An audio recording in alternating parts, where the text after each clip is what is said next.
My husband, the tech mogul, told me, "You'll stay in the East Wing until you apologize for embarrassing me." I simply nodded and said, "Of course." But when he walked into his study the next morning and found half our assets frozen, a forensic accountant's report on his desk, and divorce papers clipped to photographs of his secret Manhattan apartment, he finally understood that the woman he had dismissed was the same woman who had been quietly building his empire, and she knew exactly where all the bodies were buried.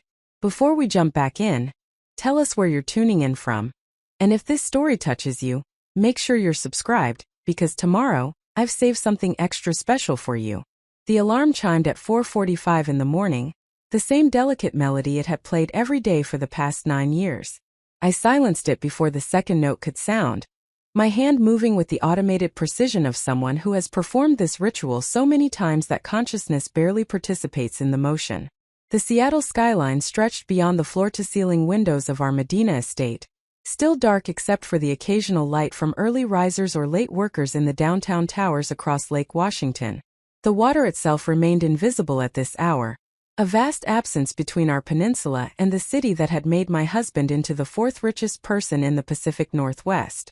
I rose from the California king bed without disturbing Marcus, though I had long since learned that nothing I did at this hour would wake him.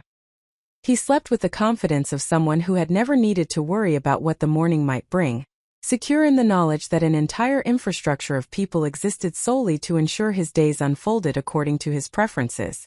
I had been part of that infrastructure for so long that I sometimes wondered if I had ever been anything else, though old photographs insisted I had once been a doctoral candidate in computational linguistics with research that several professors described as groundbreaking. That woman seemed as distant now as the stars that were beginning to fade above the Cascade Mountains to the east. The bathroom was larger than the apartment I had lived in during graduate school. All Carrara marble and heated floors and a shower system that offered 17 different water pressure settings. I had chosen option for every morning for 9 years because Marcus preferred that I not use too much hot water before he woke. The consideration seemed reasonable when he first mentioned it. He had meetings. He needed to be sharp. My schedule was flexible.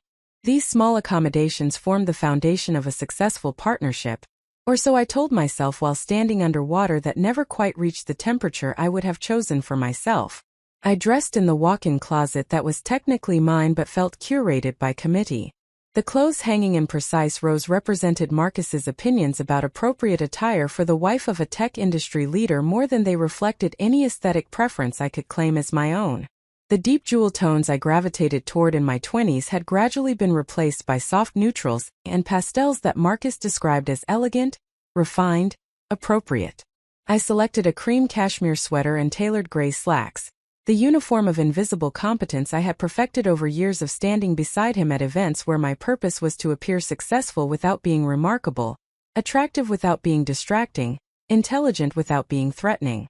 The kitchen existed in the kind of pristine state that only happens when the people living in a house do not actually cook in it. We employed a private chef who arrived at 6 each morning to prepare breakfast, but I always came down before Rosa got there to start Marcus's coffee. He insisted that no one made it correctly except me, which had felt like an intimate compliment in the early years of our marriage. Now it felt like the kind of responsibility that appears tender on the surface but functions as a test I could fail if I became careless or distracted. I measured the beans with the precision of a chemist, knowing that too much would make the brew bitter and too little would make it weak, and either error would result in a tight expression around Marcus's mouth that would set the tone for both our days. While the coffee brewed, I prepared his vitamin regimen. The supplements came from a longevity specialist in Switzerland who charged more for a consultation than most Americans earned in a year. Each morning required careful arrangement of pills in a specific sequence. The omega oils had to be taken first with food, followed by the mitochondrial support capsules, then the nootropics that Marcus credited with his ability to work 18-hour days without apparent fatigue. I arranged them in the small ceramic dish his mother had given us as a wedding gift, one of the few items in our home that predated Marcus's wealth and therefore carried what his family considered authentic sentimental value. I heard his footsteps on the stairs at 5:30 exactly, the same time he descended every weekday morning. Marcus moved through the world with the efficiency of someone who had optimized every system in his life, including his marriage. He entered the kitchen already dressed in the uniform of Pacific Northwest tech royalty. dark jeans that cost $400, a black merino wool sweater, limited edition sneakers that he had to know someone to acquire. His hair was still damp from his shower, styled in the deliberately casual way that actually required expensive products and careful attention. He accepted the coffee I handed him without making eye contact, his attention already on his phone where the first emails of the day demanded his response. I had learned not to expect conversation during these morning moments. Marcus described himself as not a morning person despite waking early, which apparently meant he was entitled to silence until the caffeine took effect. I busied myself wiping down counters that were already clean while he scrolled and sipped, waiting for the moment when he would notice me enough to deliver the day's instructions. "There is a dinner tonight," he said finally, his tone the same one he used with his executive assistant when conveying information that was important but not worthy of discussion. "Launch celebration for the Aurora acquisition. The deal closed yesterday, so this is victory lap territory. High-profile attendees. Tech press will be there." I nodded, already mentally reviewing what I knew about Aurora, the artificial intelligence startup that Marcus's venture capital firm had been pursuing for 8 months. I had heard enough about the deal during calls that Marcus took on speaker while I sat in the same room that I could probably summarize the term sheet, though he had never directly discussed the acquisition with me.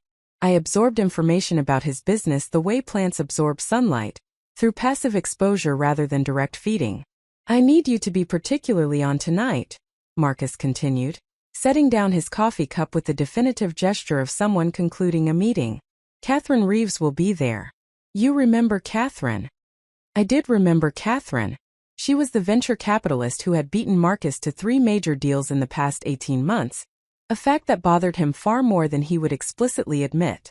Catherine had a reputation for being ruthless in negotiations and charming at social events, a combination that Marcus both respected and resented. She also had a tendency to make subtle digs at competitors disguised as compliments, and Marcus wanted to ensure that his wife would not provide any material that could be weaponized into industry gossip. "I will be ready," I assured him, which was the only response he wanted to hear. Asking questions about what specifically he meant by being on or what concerns he had about Catherine's attendance would be interpreted as anxiety or need for excessive reassurance. I had learned to communicate in the efficient shorthand of someone who anticipated needs rather than requiring explicit instruction. Marcus kissed the air approximately 2 inches from my cheek, a gesture of affection that involved no actual physical contact, and headed toward the garage where his driver would be waiting to take him to the office. He paused at the doorway and looked back at me with an expression I might have once interpreted as fondness but now recognized as the satisfied assessment of someone confirming that a system was functioning according to specifications. "You are good at this," he said. "The hosting thing, the wife thing. People always comment on it. They say I am lucky." The words landed in the space between us with the weight of a performance review. I smiled in response, the careful smile I had practiced in mirrors until it looked genuine, and watched him disappear through the doorway. The house settled back into silence after his departure, the kind of quiet that feels almost accusatory in its completeness. I stood in the kitchen that could have been featured in an architectural magazine, surrounded by appliances I barely used and design elements I had not chosen, and felt the familiar hollowness that came from executing a role perfectly while losing track of the person performing it. The morning stretched ahead with the careful structure I had built to fill the hours between Marcus's departure and his return. I would spend an hour in the home gym with the personal trainer who came 3 times a week to ensure I maintained what Marcus called my figure. Then I would review the guest list for tonight's dinner that his assistant had sent over, memorizing names and preparing conversation topics for each significant attendee. I had developed a system for this research, creating mental files of information about people's children, recent vacations, professional achievements, and known interests. The preparation made me appear naturally engaged and interested during conversations, when in reality I was deploying carefully researched talking points designed to make others feel seen and valued. After the guest list review, I would have a call with the event planner who managed our social calendar, confirming details for the charity gala I was hosting next month. Then lunch with my stylist to finalize my wardrobe for an upcoming conference where Marcus was delivering the keynote, and I would be expected to attend multiple events requiring different levels of formality. The afternoon would involve a meeting with the interior designer who was overseeing the renovation of our vacation home in Cabo San Lucas, a property I had visited exactly twice in the 4 years we had owned it, but which required continuous maintenance and updating to remain worthy of the Instagram posts that Marcus's social media manager would stage during our brief stays. Preparing and narrating this story took us a lot of time, so if you are enjoying it, subscribe to our channel, it means a lot to us. Now back to the story. My own PhD research, the work that had once consumed me with the intensity of a calling rather than a career, existed now only as a folder of documents on a laptop I rarely opened. I had been 28 when I met Marcus at a tech industry conference where I was presenting research on natural language processing. He had approached me after my panel with the focused intensity of someone who had identified something valuable, asking questions that suggested he had actually listened to my presentation, rather than simply waiting for an opportunity to introduce himself. Our conversation had continued through the reception and into dinner, and by the end of the evening I was half in love with a man who seemed genuinely interested in my ideas and excited about the future I was building.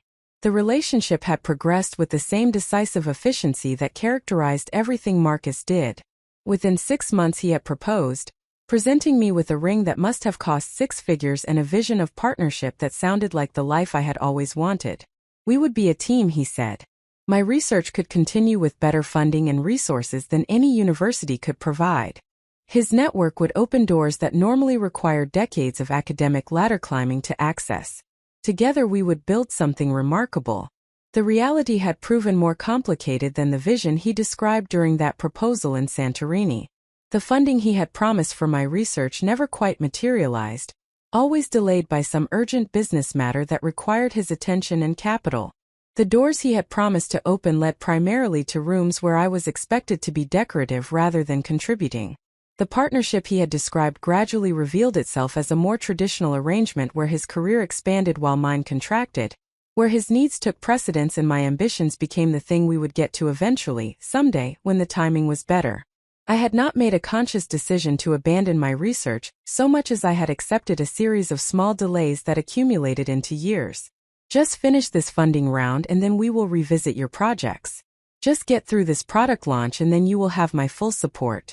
Just make it through this rough quarter, and then we will hire someone to handle the social obligations so you can focus on your work. The promises came regularly enough to prevent me from confronting the pattern, each one buying another few months of my patience and postponing the moment when I would need to admit that eventually meant never. Now I stood in a kitchen that cost more than most people's houses, wearing clothes that cost more than I used to spend in a year, living a life that looked from the outside like the fantasy most people only dreamed about, and I felt more lost than I had in my cramped graduate student apartment surviving on ramen and coffee. The material comfort was real and substantial. The sense of purpose and direction that had once defined me had vanished so gradually that I could not identify the exact moment when I stopped being a researcher who happened to be married and became instead a wife whose previous career existed only as an interesting biographical detail that made me seem more substantive at dinner parties. The trainer arrived at 7. Her relentless positivity filling the gym with chatter about metabolic rates and muscle confusion that I responded to with appropriate enthusiasm, while my mind drifted through the evening's preparation. After the workout and a shower, I settled into my office, a beautiful room with custom built-in shelving, and a view of the Japanese garden that the landscape architect had installed at Marcus's request.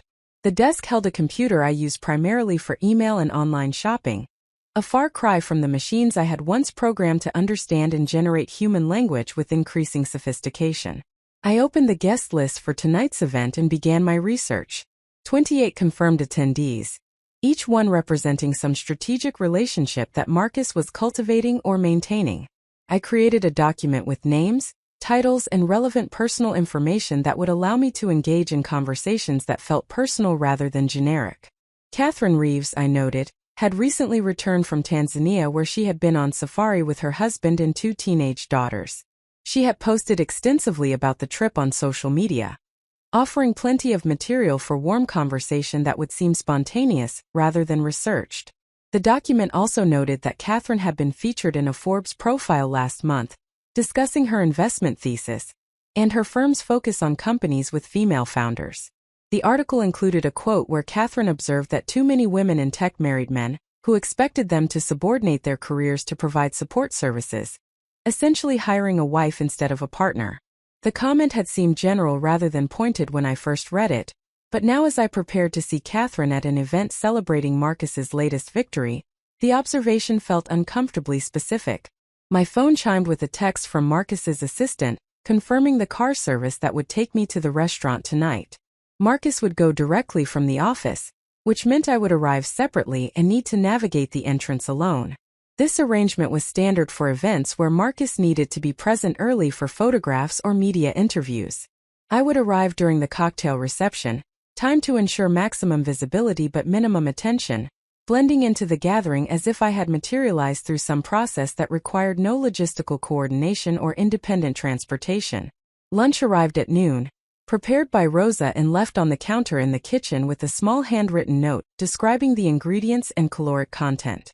The meal was delicious and nutritious, and had been planned according to the macronutrient ratios that my trainer had sent over earlier in the week. I ate it while standing at the counter, scrolling through my phone without really processing the content, consuming both food and information with the same passive efficiency. The afternoon vanished into the series of scheduled obligations that filled my days with activity, while leaving me feeling perpetually unoccupied. By 4 o'clock I was back in my closet reviewing options for the evening. The dress I selected was a deep navy silk that Marcus had approved during a shopping trip last month.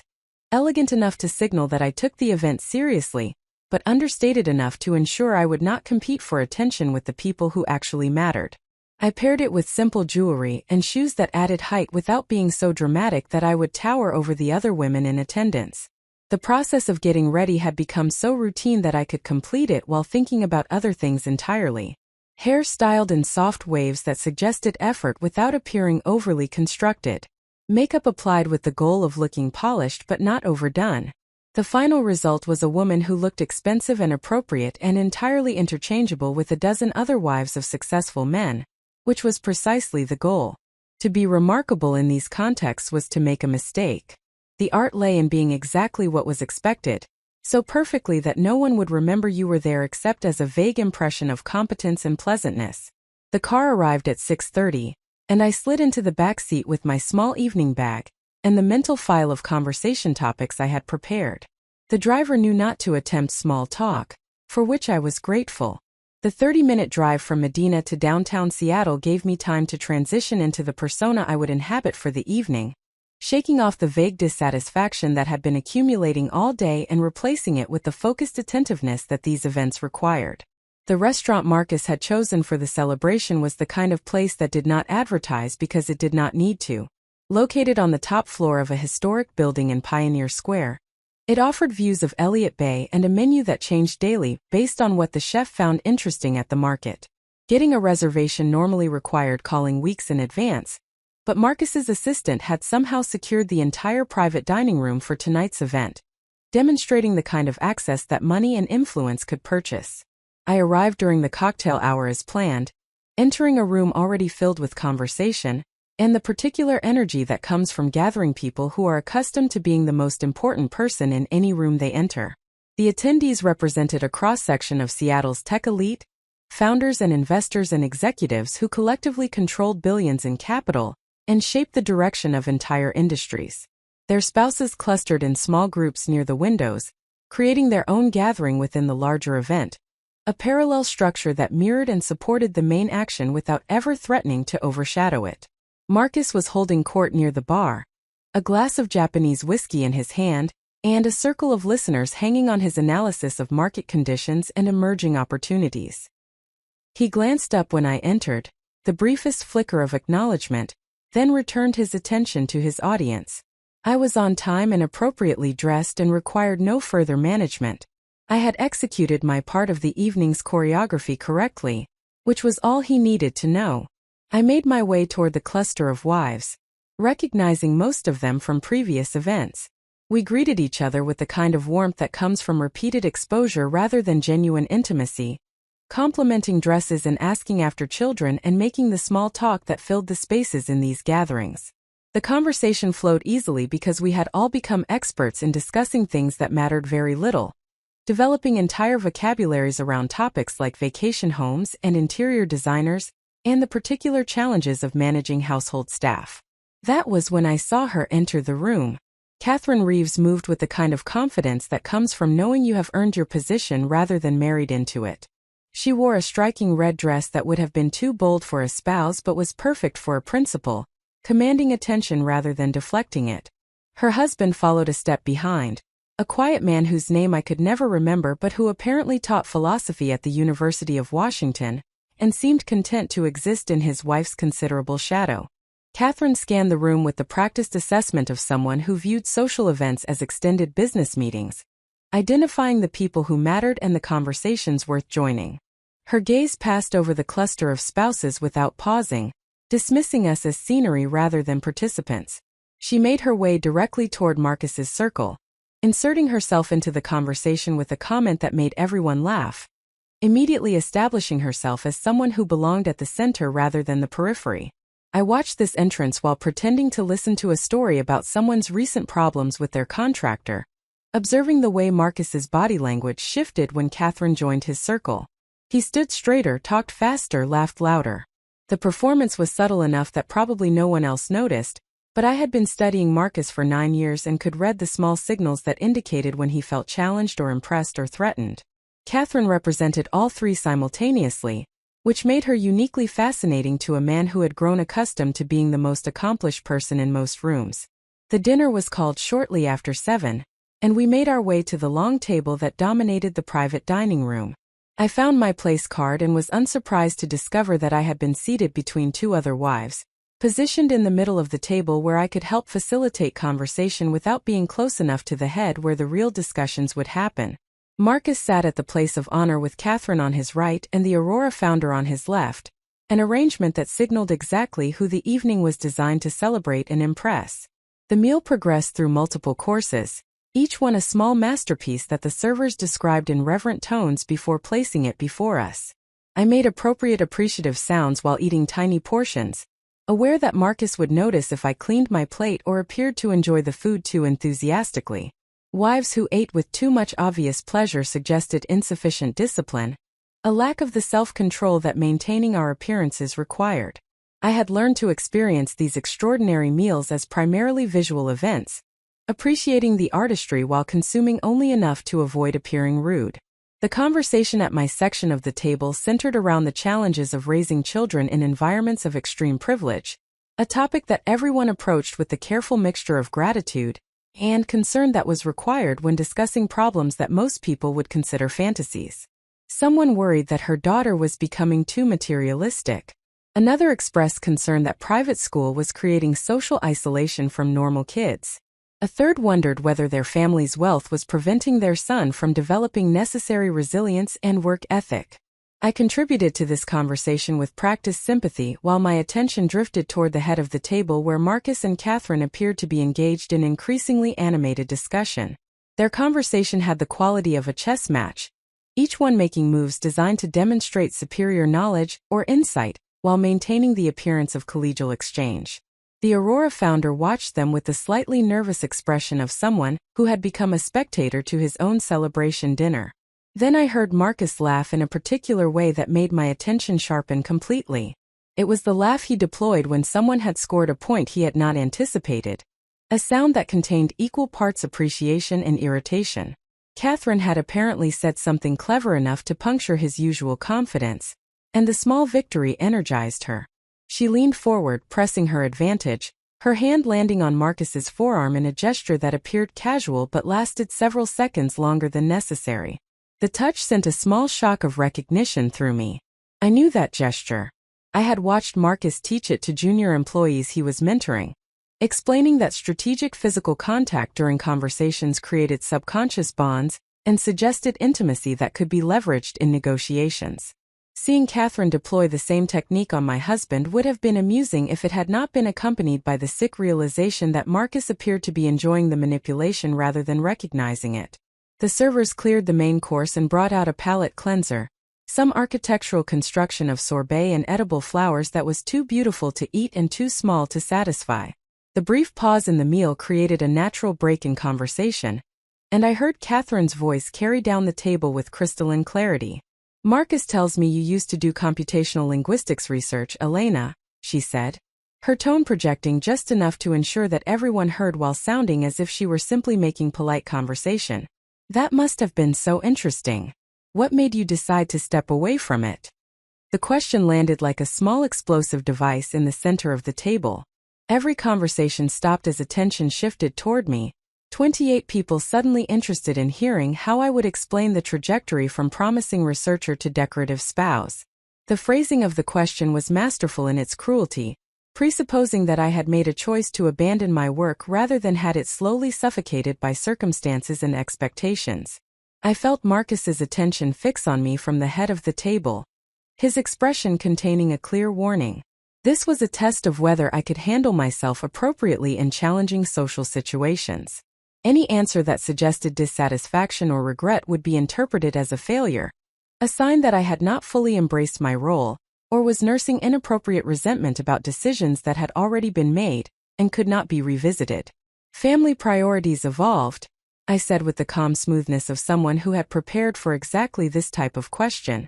Supporting Marcus during a crucial growth phase for his firm required different allocations of time and energy. The research will be there when circumstances allow for returning to it. The answer was perfect in its diplomatic vagueness, suggesting choice rather than sacrifice while maintaining the fiction that my career existed in some suspended state waiting for revival rather than having already died from neglect. Catherine nodded with an expression that might have been understanding or might have been pity. I could not quite tell which was worse. Of course, Catherine said. So many women make similar calculations. Though I often wonder whether we would ask the same of men, or whether there is something particular about wives that makes their professional ambitions seem more expendable than their husbands. The comment detonated in the silence that followed. She had taken my carefully constructed diplomatic answer and stripped away its protective covering, exposing the uncomfortable reality underneath. Several people shifted uncomfortably. One of the other wives suddenly became very interested in her dessert spoon. Marcus's jaw tightened in the way that signaled contained anger, and I knew that I would pay for this exchange later even though I had done nothing to provoke or encourage it. Before I could formulate any response, Catherine turned her attention back to Marcus as if she had not just lobbed a grenade into the middle of his celebration dinner. She resumed their previous conversation about market opportunities, leaving me to sit with the burning awareness that she had just publicly articulated what I had not allowed myself to consciously acknowledge, that I had made myself expendable, and that everyone in this room understood that fact even if our social conventions required pretending otherwise. The remainder of the dinner passed in a blur of courses I barely tasted and conversations I participated in without really processing. By the time the servers brought out coffee and small pastries, I felt exhausted in a way that had nothing to do with physical tiredness. The performance required to navigate these events had always demanded energy, but tonight something had shifted. Catherine's question had created a crack in the careful story I had been telling myself about temporary sacrifices and delayed gratification. Through that crack, an uncomfortable light was beginning to penetrate. Marcus was standing now, preparing to make remarks thanking everyone for attending and celebrating the Aurora acquisition. I watched him command the room with the natural authority of someone who had never doubted his right to be at the center of every gathering, delivering polished observations about vision and execution, and the future of artificial intelligence. Everyone listened with the attentiveness that his position and wealth commanded, laughing at his jokes and nodding at his insights, and I felt suddenly and completely invisible despite sitting in the middle of a room full of people. The party continued after Marcus's remarks, with attendees clustering into smaller groups for the kind of deeper conversations that happened once the formal portions of events concluded. I found myself standing near the windows looking out at Elliott Bay, where container ships moved slowly through the darkness carrying goods between continents. Their lights reflected on the black water, and I watched them with the kind of vacant fascination that comes from needing to look at something while your mind processes information it has been avoiding. That was quite the moment at dinner, a voice said beside me. I turned to find Catherine standing close enough that we could speak quietly without being overheard. Her expression held something that might have been sympathy or might have been satisfaction at having successfully disrupted the evening's carefully managed tone. You made your point, I said, hearing the flatness in my own voice. I assumed that was the goal. My goal was to see whether you would defend yourself or defend him, Catherine replied. The answer told me everything I needed to know. She paused, glancing toward where Marcus was deep in conversation with the Aurora founder and several investors. When she looked back at me, her expression had shifted into something more serious, almost urgent. "Has he shown you the Belltown apartment?" Catherine asked quietly. The question hit like cold water. "What apartment?" "The furnished two-bedroom on 2nd Avenue, Catherine continued, her voice barely above a whisper. "Leased under one of his LLCs. I only know about it because my firm looked at the same building for office space, and the leasing agent mentioned that Marcus Ashford had just taken a residential unit. Seemed odd for someone who lives in a palace in Medina." She let the implication hang in the air between us for a moment before continuing. I debated whether to say anything. "It is not my business, and you do not know me well enough to trust that my motives are good. But watching you at dinner, hearing you make excuses for choices you clearly did not want to make, I could not let you keep performing that role without at least planting a question in your mind." I felt my carefully maintained composure beginning to fracture. "Why would you tell me this?" "Because 5 years ago I sat where you are sitting," Catherine said. "Different man, same dynamic. I made myself smaller and smaller trying to fit into the shape he wanted. Until one day I realized I had disappeared entirely. Getting out was the hardest thing I have ever done. Building my firm, proving I could succeed on my own terms, that was all easy compared to admitting that the life I had been defending so carefully was not actually my life at all." She reached into her small evening bag and pulled out a business card, pressing it into my hand. "My personal cell is on the back. If you ever want to talk, or if you need help, call me. No judgment, no pressure. Just someone who has been where you are and made it to the other side." Before I could respond, Catherine moved away to rejoin her husband who was waiting near the door. She left me standing by the windows with a business card burning in my palm, and a question I could not ignore echoing in my mind. Marcus had a secret apartment in Belltown. The information was specific enough that it could not be dismissed as rumor or mistake, and Catherine had no apparent motive to fabricate such a lie. I looked across the room to where my husband was laughing at something someone had said, his hand resting casually on the bar, his posture radiating the confidence of someone who believed he controlled every variable in his life. And I realized with sudden devastating clarity that I had been performing my role so effectively that I had convinced myself the performance was reality. I had been defending a marriage that might not actually exist in the form I had been pretending it did, protecting a partnership where I was the only person making sacrifices, and making excuses for a man who apparently kept a secret apartment for purposes I had been carefully trained not to question. The car ride home was silent. Marcus scrolled through his phone reviewing social media posts about the event, while I stared out the window at the Seattle streets passing by. When we arrived at the house, he headed directly to his study to take calls with East Coast investors who were just starting their days. I climbed the stairs to our bedroom, Catherine's business card still clutched in my hand, and sat on the edge of the bed as understanding crystallized into something hard and sharp and undeniable. Tomorrow, I would begin investigating the Belltown apartment. Tomorrow, I would start paying attention to the details I had been trained to overlook. Tomorrow, I would stop performing the role of perfect wife long enough to discover what had been happening in the spaces I had been carefully taught not to examine. But tonight, I sat in a bedroom that cost more than most people's houses, wearing a dress that cost more than I used to spend in months, living a life that looked perfect from the outside, and admitted to myself what I had been avoiding for far too long. I had disappeared. And it was time to find out whether the woman I used to be still existed somewhere underneath all these years of careful performance and strategic self-erasure. The morning after Catherine's revelation arrived with the same clockwork precision as every other morning, except nothing felt the same. I had slept poorly, my mind cycling through possibilities and explanations for the Belltown apartment that all led to conclusions I did not want to reach. When the alarm sounded at 4:45, I silenced it and lay in the darkness listening to Marcus's steady breathing, wondering who else might have heard that same rhythm in a furnished two-bedroom on 2nd Avenue. I went through the morning routine mechanically, my body executing the familiar choreography while my mind worked through logistics. The coffee measured and brewed, the vitamins arranged in their precise sequence, the iron heating while I pressed the subtle wrinkles from Marcus's shirts. Every action felt like participation in an elaborate fiction, and I found myself observing my own performance with a detachment that was new and unsettling.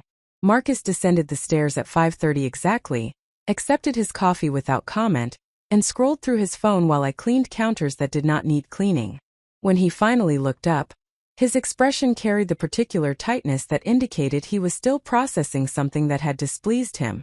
"Catherine Reeves was inappropriate last night," he said, his tone flat and definitive in the way that discouraged discussion. That comment about women's careers being expendable was deliberately provocative. She was trying to create discomfort. I nodded, waiting for him to continue, understanding that this observation was building towards something that would require a response from me. "Your answer was fine," Marcus continued, "but I need you to be more careful about engaging with people who are looking for angles. Catherine is competitive with me professionally, and she will use any opening to create problems or gather information she can leverage. When she asks personal questions, deflect more firmly. Don't give her material to work with." The instruction was delivered as professional advice, strategic counsel for navigating complex social dynamics. But underneath the reasonable surface, I heard the real message clearly. I was being warned not to develop any alliance or connection with a woman who had just revealed information Marcus wanted to keep hidden. The timing was too perfect to be coincidental. He knew Catherine had spoken to me after dinner, and he was preemptively framing any future conversations as disloyal or naive. "I understand," I said, which was true. I understood exactly what he was doing, perhaps for the first time with complete clarity. Marcus left for the office, and I stood in the kitchen holding a coffee cup and feeling the foundations of my carefully constructed world shifting beneath me. Catherine's business card was upstairs in my nightstand drawer, hidden behind a stack of books I had been meaning to read for years. The Belltown apartment existed somewhere across Lake Washington, occupied by purposes I had not yet confirmed but could no longer avoid investigating. I made a decision in that moment that felt both terrifying and inevitable. I would go to the apartment today. I would see for myself what Marcus was hiding, and I would do it with enough care that he would not know I had discovered anything until I was ready for him to know. The shift from passive acceptance to active investigation felt like crossing a border I could not uncross, entering territory where I would learn things that would make my current life impossible to continue inhabiting. The morning vanished into frantic preparation that had nothing to do with my usual schedule. I canceled my training session, claiming a headache that was not entirely fabricated. I called Marcus's assistant pretending to be confused about an address I had found on a receipt, using the casual tone of a wife who suspected nothing and simply wanted to understand a credit card charge. The assistant, efficient and unsuspecting, confirmed that Marcus indeed maintained an apartment in Belltown through one of his investment entities, describing it as a crash pad for late nights when he did not want to drive home from downtown events. The explanation was plausible enough that I might have accepted it a week ago. Today it felt like exactly the kind of reasonable cover story that made surveillance and deception possible. I thanked the assistant warmly and ended the call, then sat staring at the address I had written on a piece of paper, trying to decide whether I had the courage to actually go there. By 11 o'clock I was in my car driving across the 520 bridge toward Seattle, telling myself I would simply drive past the building to see what could be observed from the street. The address led to a new construction high-rise near Pike Place Market, all glass and steel and the kind of aggressive modernity that signaled expensive urban living. The ground floor held a coffee shop and a boutique fitness studio, establishing the building's demographic with precision. This was where young tech workers and wealthy empty nesters lived, people for whom downtown convenience justified premium pricing. I parked 2 blocks away and walked back toward the building, my heart hammering with the particular anxiety that comes from doing something you have been carefully taught is inappropriate. Good wives trusted their husbands. Good wives did not investigate or snoop or question. Good wives created safe, comfortable homes where men could relax without facing suspicion or interrogation. I had internalized these rules so thoroughly that violating them felt like a moral transgression, even though I knew intellectually that I had every right to understand how my husband was spending our money and his time. The building's lobby was secured with a key card system that prevented casual entry, but as I stood on the sidewalk trying to look casual while observing the entrance, a young woman in athletic wear pushed through the door heading out for what appeared to be a run. I caught the door before it closed and slipped inside, offering her a smile and a casual thank you that suggested I belonged there. She barely glanced at me, already focused on adjusting her headphones and selecting music for her workout. The lobby was designed with the kind of minimalist elegance that read as sophisticated to people with money and sterile to everyone else. A wall of mailboxes occupied one side, and I scanned them quickly looking for Marcus's name, or the LLC I knew he used for real estate investments. Unit 847 was listed under Cascade Holdings LLC, which I recognized from documents I had signed during one of our many real estate transactions. The elevator required a key card to access specific floors, a security feature that ended my investigation before it could really begin. I stood in the lobby feeling foolish and frustrated, unsure what I had expected to accomplish by coming here. Seeing the building confirmed that the apartment existed, but it told me nothing about how Marcus used it or who might have been there with him. I was turning to leave when I heard voices approaching from the parking garage entrance. I recognized one of the voices immediately, the particular cadence and tone that I had been hearing every morning for 9 years. Marcus was here, in the middle of a Wednesday morning when he was supposed to be at his office in Bellevue. And he was not alone. The second voice was feminine, younger than mine, laughing at something he had just said with the kind of easy intimacy that comes from genuine comfort rather than performed politeness. Panic drove me toward the coffee shop that connected to the lobby through an interior door. I slipped inside just as Marcus and his companion emerged from the parking garage, my heart pounding so hard I could feel it in my throat. I positioned myself behind a display of retail coffee products where I could observe them through the shop's glass wall, without being obviously visible from the lobby. The woman with Marcus was probably in her late 20s, dressed in the casual uniform of Seattle tech culture with expensive denim and a fitted leather jacket. She moved with the unself-conscious confidence of someone who had never been told to make herself smaller, laughing and touching Marcus's arm while they waited for the elevator. When it arrived, they stepped inside together, and I watched the floor indicator climb to 8 before stopping. I stood frozen behind the coffee display, trying to process what I had just witnessed while a barista asked if I needed help finding anything. I mumbled something about browsing and retreated to a small table in the corner, ordering a coffee I did not want just to justify my presence, while I tried to understand what I had seen and what it meant. The evidence was circumstantial but damning. Marcus maintained a secret apartment in a building where he met with a young woman in the middle of the workday, a woman who clearly knew him well enough to be comfortable with casual physical contact and shared jokes. The reasonable explanations I tried to construct all collapsed under the weight of what I had observed. This was not a business meeting in a crash pad maintained for convenience. This was something else entirely. I sat in the coffee shop for over an hour, watching the elevator and waiting to see if they would emerge. Other residents came and went, absorbed in their own lives and utterly unaware that the woman sitting in the corner nursing cold coffee was watching her marriage disintegrate in real time. When Marcus finally appeared alone in the lobby at 12:45, straightening his collar and checking his reflection in the glass wall before walking toward the parking garage, I felt something inside me calcify into cold certainty. The drive back to Medina happened in a fugue state, my hands operating the vehicle while my mind spun through implications and decisions. I could confront Marcus directly with what I had seen, but experience suggested that would lead to denials and explanations that would make me feel crazy for trusting my own observations. I could hire a private investigator to gather more comprehensive evidence, but that felt like an admission that I did not trust my own judgment. Or I could begin my own careful documentation, building a case with the same attention to detail that I had once applied to academic research. By the time I pulled into our driveway, I had made a decision. I would investigate systematically and thoroughly, gathering evidence before revealing what I knew. I would use the skills that had made me a promising researcher to understand exactly what my husband had been hiding and for how long. And I would do it all while continuing to perform my role perfectly, giving Marcus no indication that anything had changed until I was ready to act on what I discovered. The house felt different when I walked inside, as if I were seeing it clearly for the first time in years. The expensive furnishings and curated art and architectural details that had once seemed like achievements now looked like props in an elaborate performance. This was not my home in any meaningful sense. It was a stage set where I played a role in Marcus's carefully constructed life, and the real action apparently happened elsewhere in apartments I did not know about with people I had never met. I went upstairs to my office and opened my laptop with purpose for the first time in months. The browser history on our shared desktop computer would tell me where Marcus had been spending his attention online. The credit card statements I could access through our bank accounts would show patterns of spending that might reveal other secrets. The calendar application he used to manage his schedule might contain appointments that did not match the version of his days that he shared with me.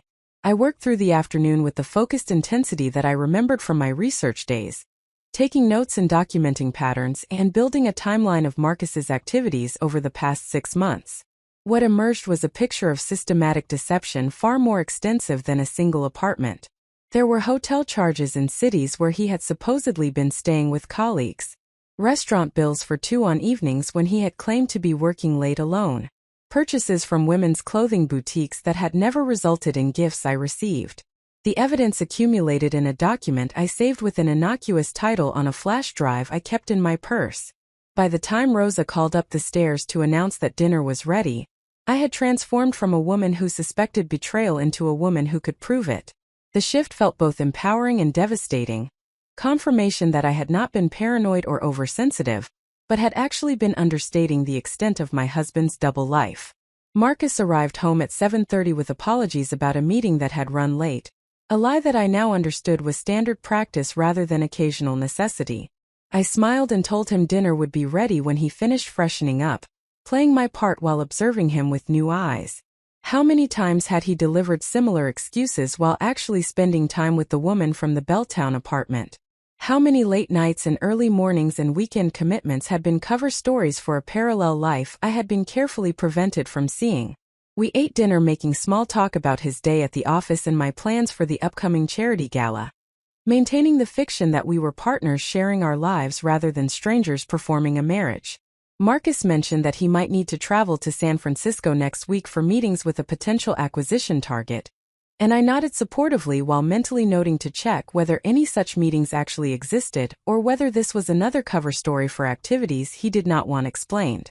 After dinner, Marcus retreated to his study for calls while I cleaned up the kitchen and loaded the dishwasher, tasks that Rosa normally handled but which I found oddly comforting tonight. The familiar routine of scrubbing plates and wiping counters gave my hands something to do, while my mind processed everything I had learned. Tomorrow I would begin the next phase of investigation, reaching out to contacts who might provide information about Marcus's activities and reputation. Tonight I would sleep beside a man I no longer knew, if I had ever known him at all. I was finishing the dishes when my phone buzzed with a text from an unknown number. The message was brief and shocking in its directness. I saw you at the coffee shop today. If you want to know about Marcus and Amber, meet me tomorrow at 2 p.m. at the sculpture park near the waterfront. Come alone and I will tell you everything. My hands trembled as I read the message twice, then a third time. Someone had been watching me while I watched Marcus, observing my investigation while conducting one of their own. The name Amber gave identity to the woman I had seen in the lobby, transforming her from anonymous figure into specific person. And someone was offering to provide information about whatever relationship existed between my husband and this Amber, information that would apparently require an in-person meeting to convey. The rational part of my brain recognized that meeting an unknown person based on an anonymous text was potentially dangerous and certainly unwise.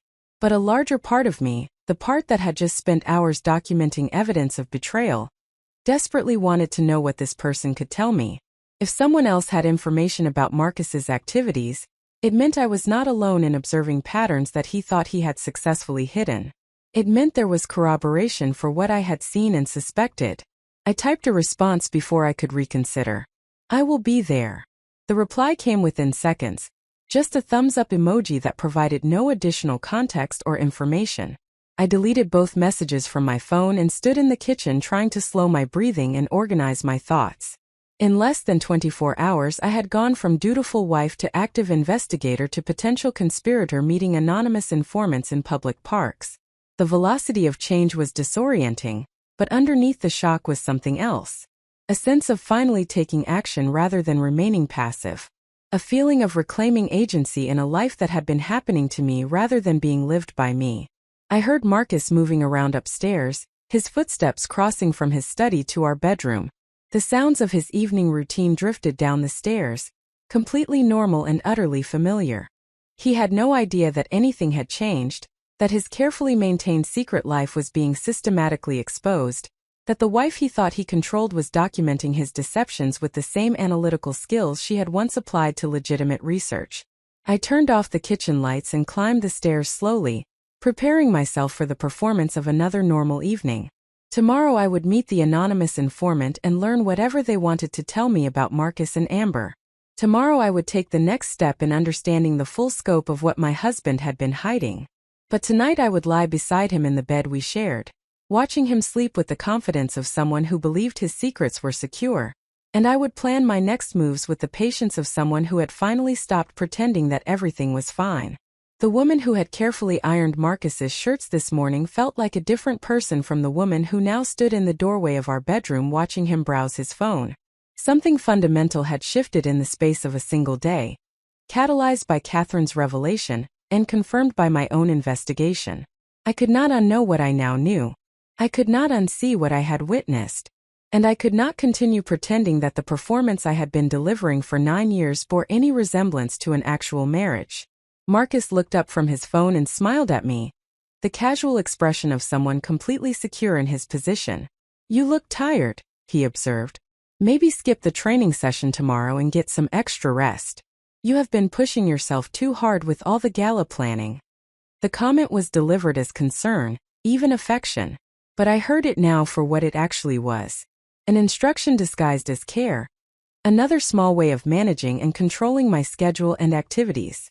Another brick in the wall that had been built so gradually around my autonomy that I had not recognized its construction until it was nearly complete. "Maybe," I said noncommittally, sliding into bed beside him. "I will see how I feel in the morning." The answer was perfect in its vague compliance, neither agreeing nor disagreeing, maintaining the appearance of considering his input while committing to nothing. It was the kind of response I had been giving for years, reflexive accommodation that preserved peace while slowly eroding my own decision-making authority. Except tonight, underneath the familiar words, I felt something different. A quiet resolve that had not been there this morning. A growing certainty that this performance would not continue indefinitely, that I was gathering evidence not just of Marcus's betrayals but of my own capacity to think strategically and act decisively. Marcus turned off his light and settled into sleep with the ease of someone whose conscience was untroubled by secret apartments and unexplained companions. I lay awake in the darkness listening to his breathing slow and deepen, my mind racing through tomorrow's planned meeting, and the investigation that would continue beyond it. The sculpture park at 2 o'clock. An anonymous informant with information about Marcus and Amber. Another piece of the puzzle that would help me understand exactly what I was dealing with, and how long it had been happening. Sleep finally came sometime after midnight, restless and populated by dreams I would not remember clearly in the morning. When the alarm sounded at 4:45, I silenced it and rose to begin another day of careful performance, armed now with knowledge that would eventually transform into action. The coffee measured and brewed. The vitamins arranged in their sequence.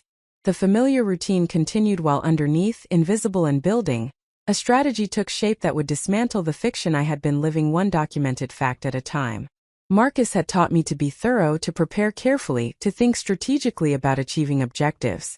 He had trained me to pay attention to details and anticipate obstacles and execute plans with precision. Now I would apply all those lessons to understanding and ultimately ending the elaborate deception he had constructed. The irony was not lost on me that the skills he had valued in me as his support system would become the tools I used to disassemble the life we had built together, or more accurately, the life he had built while I provided the infrastructure that made his double life possible. The morning passed with agonizing slowness, each hour dragging as I waited for the 2 o'clock meeting. I went through my scheduled activities mechanically, responding to emails about the gala and confirming vendor arrangements while checking the clock obsessively. Marcus called around 11 from his office, cheerful and casual, mentioning that he would be home late tonight because of a dinner with potential investors from Tokyo. I noted the claim in my mental ledger of statements to verify, no longer accepting any of his explanations at face value. At 1:30 I told Rosa I was going downtown for a meeting with the event planner, establishing an alibi for my absence that sounded routine and unremarkable. The drive into Seattle felt surreal, normal traffic and familiar routes leading me toward a meeting that existed entirely outside the boundaries of my official life. I parked near the waterfront and walked toward the Olympic Sculpture Park, scanning the scattered visitors for someone who might be waiting to meet me. The park stretched along the waterfront, outdoor art installations positioned to frame views of Elliott Bay and the Olympic Mountains beyond. I walked slowly along the main path, trying to look casual while watching for anyone who might approach. At exactly 2 o'clock, a woman in her early 40s with short dark hair and an efficient manner stepped away from one of the sculptures and moved toward me with obvious purpose. "Elena Ashford?" she asked quietly, confirming my identity before introducing herself. "My name is Diane Torres. I am the private investigator that Amber Chan hired 3 months ago, when she started suspecting that Marcus was married." The world tilted slightly as I processed this information. Marcus's companion from the Belltown apartment was not his willing accomplice but another woman he had deceived. Someone who had hired professional help to uncover truths that Marcus had hidden from both of us. And now her investigator was standing in front of me offering to share whatever she had discovered, presumably because Amber had decided that I deserved to know what my husband had been doing. "Why would Amber want me to know about this?" I asked, my voice sounding distant and strange to my own ears. "If she is involved with Marcus, why would she help me?" Diane's expression softened with something that looked like genuine sympathy. "Because once she learned he was married, she ended the relationship immediately. She thought she was dating a divorced tech executive. When my investigation revealed that he was very much married and living in Medina with his wife, she was devastated and furious. She wanted me to tell you everything because she believes you deserve to know who you are actually married to." We began walking along the path while Diane recounted the information she had gathered over 3 months of surveillance and investigation. Marcus had met Amber at an industry conference 18 months ago. He had pursued her aggressively, claiming to be recently divorced and looking for a serious relationship. The Belltown apartment had been leased specifically for the affair, described to Amber as his new bachelor pad where he was rebuilding his life after a difficult marriage. He had constructed an entire alternative version of his circumstances, complete with false details about the divorce settlement and fictional explanations for why his social media profiles still showed photos with me at events. The deception had been comprehensive and sophisticated, sustained through careful compartmentalization and strategic lying. Amber had believed she was his girlfriend, his partner in building a future together. She had introduced him to her friends and family. She had made plans with him that extended months and years into the future. And then Diane's investigation had revealed the truth, shattering Amber's understanding of the relationship and leaving her feeling exploited and betrayed in ways that paralleled my own experience. "She wanted you to know that she was not trying to steal your husband or break up your marriage," Diane continued, handing me a thick envelope. "She thought she was dating an available man who had been honest with her about his situation. These are copies of my full investigative report, including photographs, documentation of his communications with Amber, and evidence of other women he has been involved with over the past several years." My hands trembled as I accepted the envelope, its weight representing the documented truth of Marcus's systematic infidelity. Other women, plural. The affair with Amber was not an isolated incident but apparently part of a pattern extending back years, hidden from me through careful deception and my own willingness to accept his explanations without investigation. "How many others?" I asked, not certain I wanted to hear the answer. "At least 4 that I could confirm with reasonable certainty over the past 3 years, Diane said. "Probably more that left less evidence or that he was more careful about. Marcus appears to have a type. Ambitious younger women in the tech industry who are impressed by his success and status. He pursues them aggressively, promises them relationships, and then either ends things when they start demanding more of his time or gets caught and moves on to the next target." We had reached a bench overlooking the water, and I sat down heavily, the envelope clutched in my lap while I tried to process the magnitude of what I was learning. My marriage was not just troubled or problematic or requiring work to fix. It was a complete fiction, a performance that existed solely for Marcus's benefit, while he lived an entirely separate life that bore no resemblance to the partnership he claimed to value. "Amber wanted me to tell you that she is sorry," Diane added, sitting beside me on the bench. "She knows that sounds meaningless given the situation, but she genuinely did not know about you until 3 weeks ago. Once she learned the truth, she ended everything immediately and started thinking about how to make sure you found out. She thought about contacting you directly but worried you might not believe her. She figured evidence from a professional investigator might be harder to dismiss or rationalize away. I sat staring at the water while tourists and joggers passed by, all of them absorbed in their normal days while mine disintegrated completely. The envelope in my lap contained proof of betrayal so extensive that they transformed my entire marriage into a question mark. How much of what Marcus had told me over 9 years was true? How many late nights and business trips and work emergencies had actually been cover stories for time spent with other women? How thoroughly had I been deceived? And how complicit had I been in my own deception through a willingness to perform rather than investigate? What will you do with the information?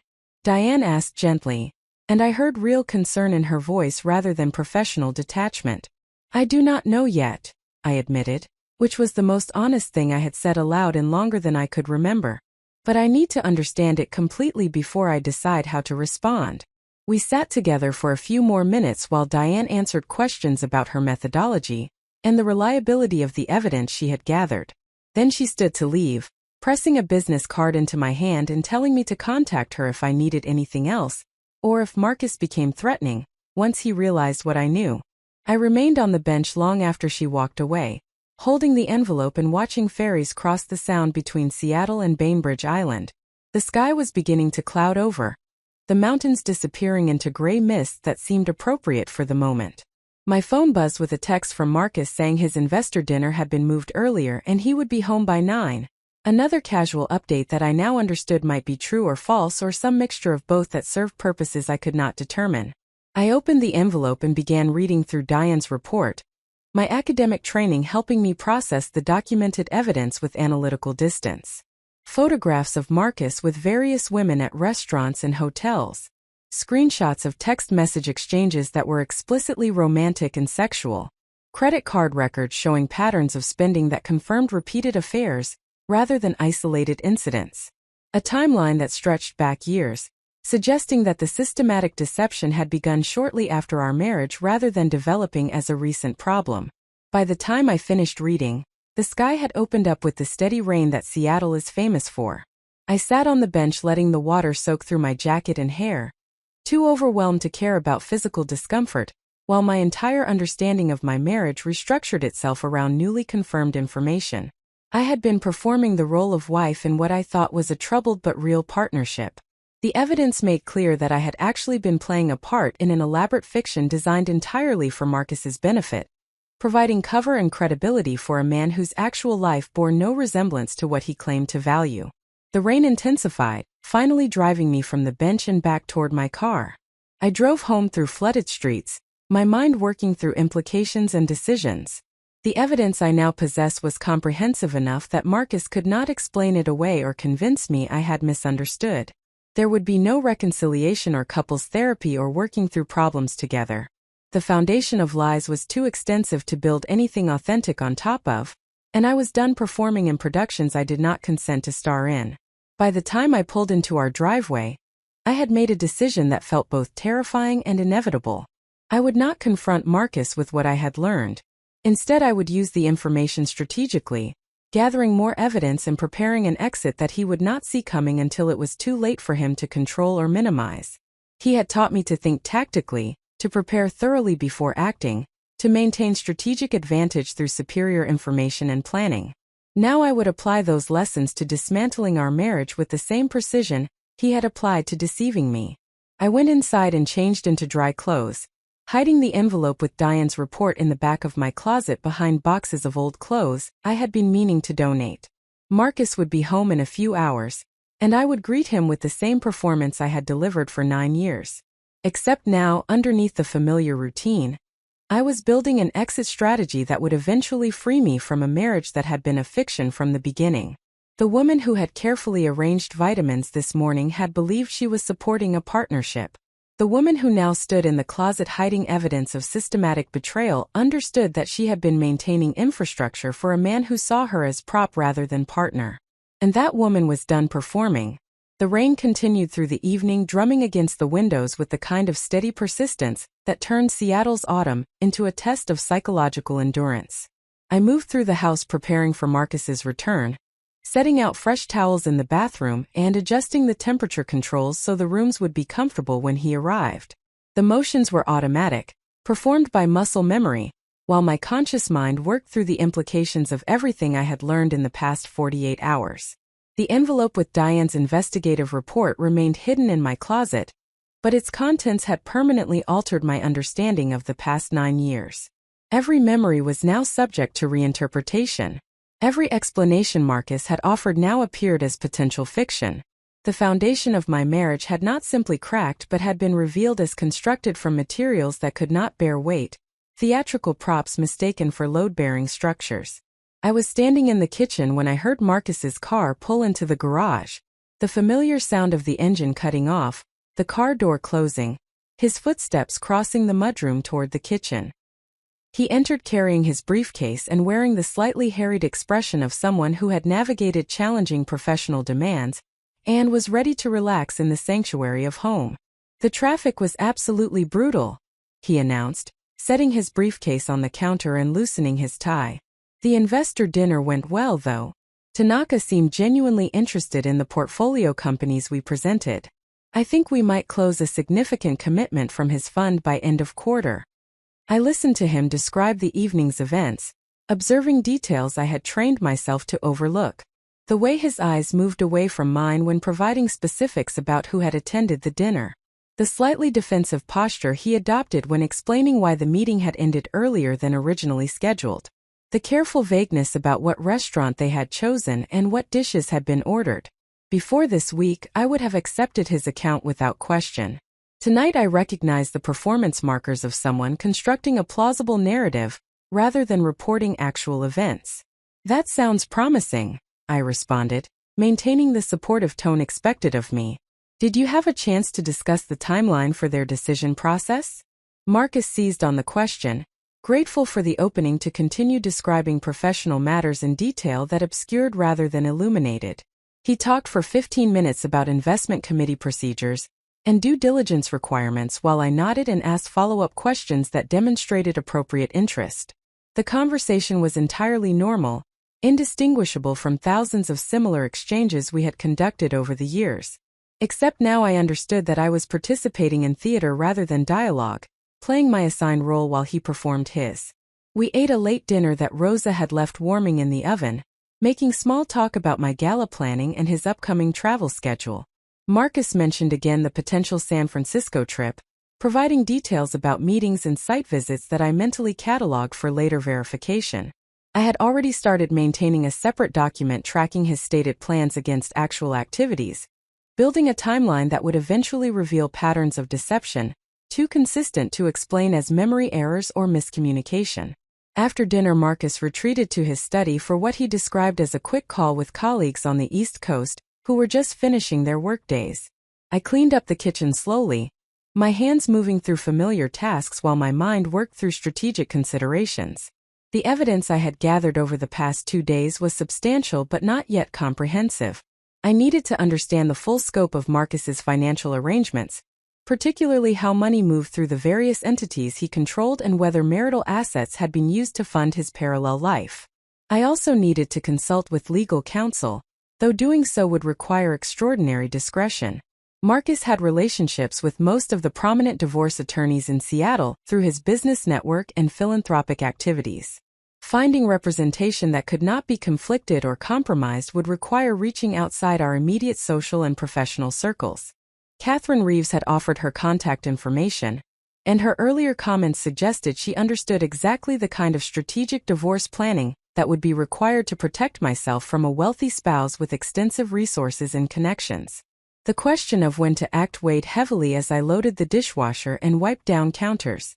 Moving too quickly might alert Marcus before I had established adequate protections and secured necessary evidence.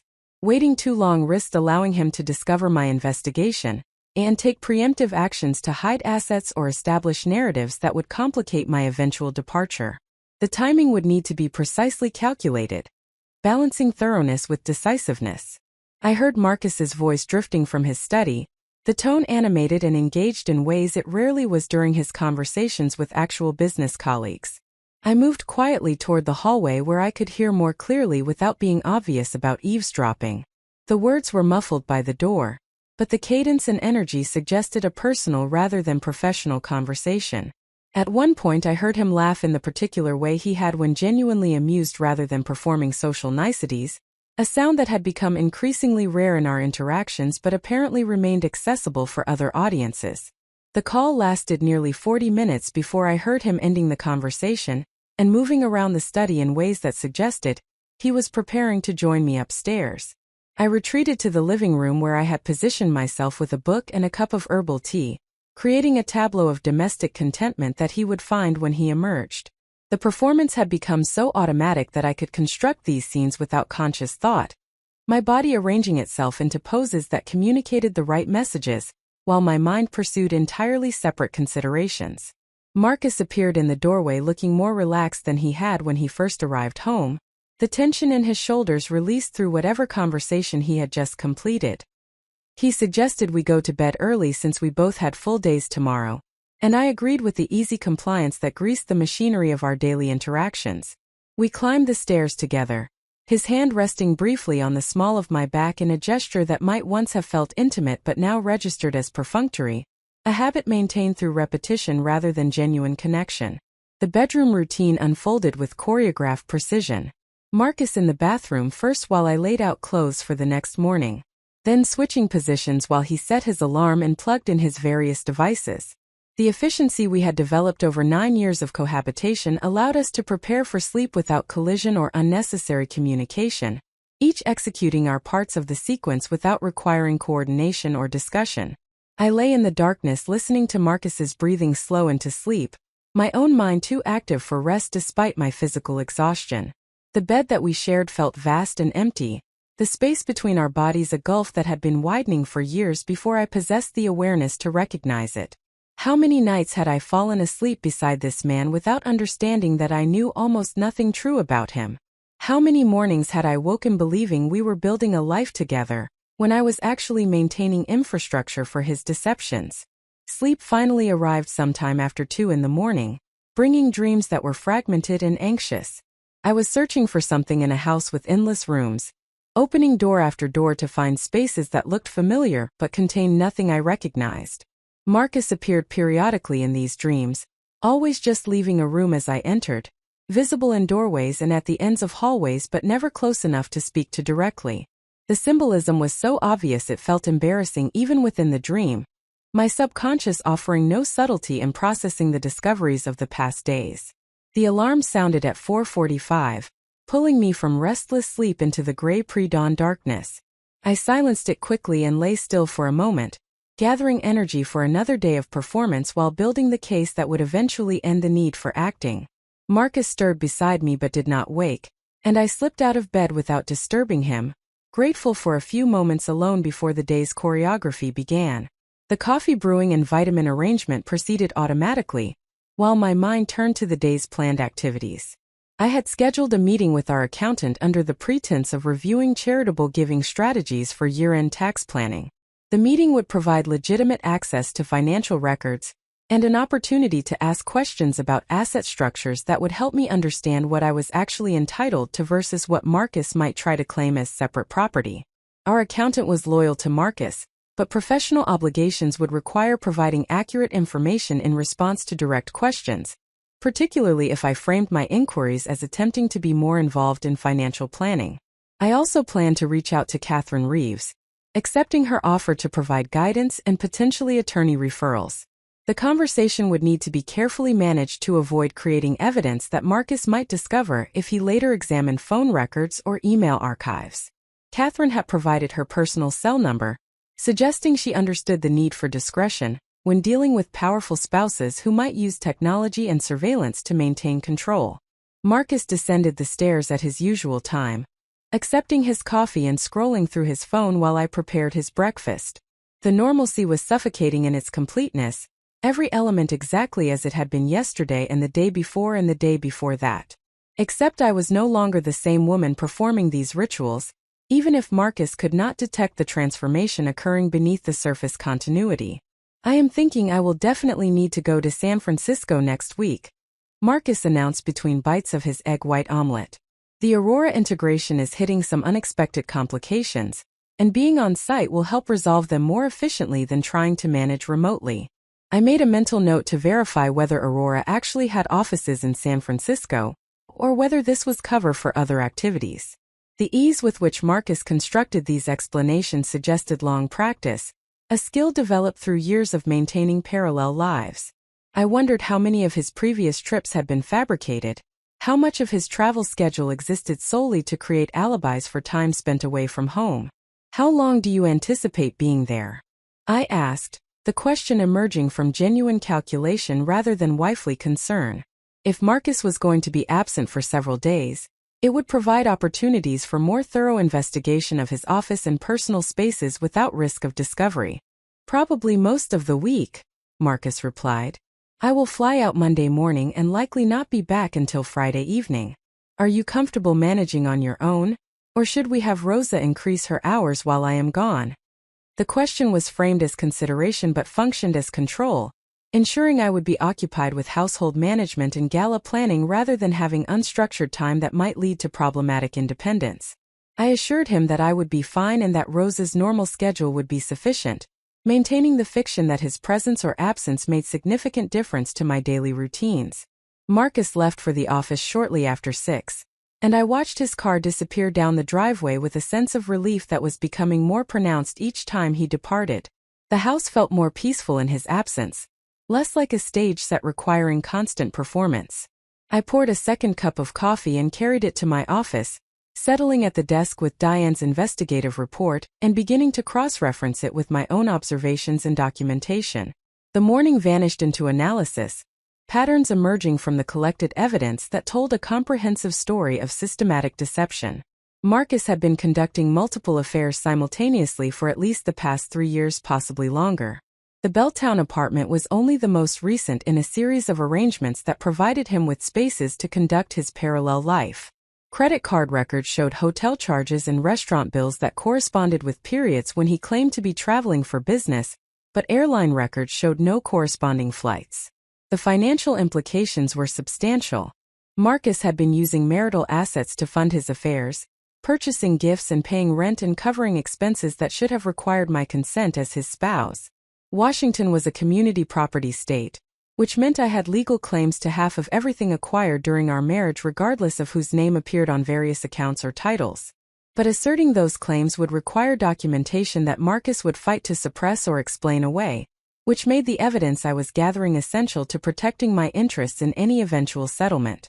Around 11 o'clock I made the call I had been contemplating since waking. Catherine Reeves answered on the second ring, her voice carrying the brisk efficiency of someone accustomed to managing multiple priorities simultaneously. Elena, she said, my name confirming that she had saved my number after our brief conversation at the sculpture park. I wondered if I would hear from you. You were right about the apartment, I said quietly, aware that speaking the words aloud made them more real than they had been when existing only in my mind. And apparently there is considerably more than just one apartment. Catherine was silent for a moment, and when she spoke again her tone had shifted from professional courtesy to something more personal. Where are you right now? Are you somewhere you can speak freely? I confirmed that I was alone at home, and that Marcus would be at his office for the rest of the day. Catherine suggested we meet in person rather than discuss details over the phone, and within 30 minutes I was driving back across the bridge toward Seattle for the second time in as many days. My car pointed toward Catherine's office in a glass tower near the waterfront. The venture capital firm that Catherine had founded occupied an entire floor with views stretching from the Space Needle to Mount Rainier. The reception area was decorated with minimalist elegance, abstract art and low furniture creating an atmosphere of sophisticated success. Catherine emerged from a conference room to greet me personally, ushering me into her private office and closing the door behind us. Tell me everything, she said simply, settling into a chair across from her desk rather than positioning herself behind it in a way that would have created hierarchical distance between us. I recounted the events of the past 3 days, from her revelation about the Belltown apartment through my surveillance to the meeting with Diane Torres, and the investigative report documenting years of infidelity. Catherine listened without interrupting, her expression growing increasingly serious as the scope of Marcus's deceptions became clear. When I finished, she sat quietly for a moment before responding. "What you are describing goes beyond typical marital infidelity," Catherine said carefully. "This is systematic fraud involving marital assets, used to support relationships that were hidden from you. The financial implications alone would be significant in any divorce proceeding, but combined with the deception pattern, you have the foundation for a case that could result in very favorable settlement terms." She pulled a legal pad from her desk and began making notes, asking questions about specific financial arrangements and asset structures. How were our bank accounts organized? What real estate did we own jointly versus separately? Did I have access to corporate records for Marcus's various business entities? What income streams existed beyond his venture capital earnings? I answered as thoroughly as I could, grateful for Catherine's methodical approach that transformed overwhelming emotional chaos into manageable analytical tasks. She explained that Washington's community property laws would entitle me to half of everything acquired during the marriage, but that protecting those interests would require moving quickly once I decided to file for divorce.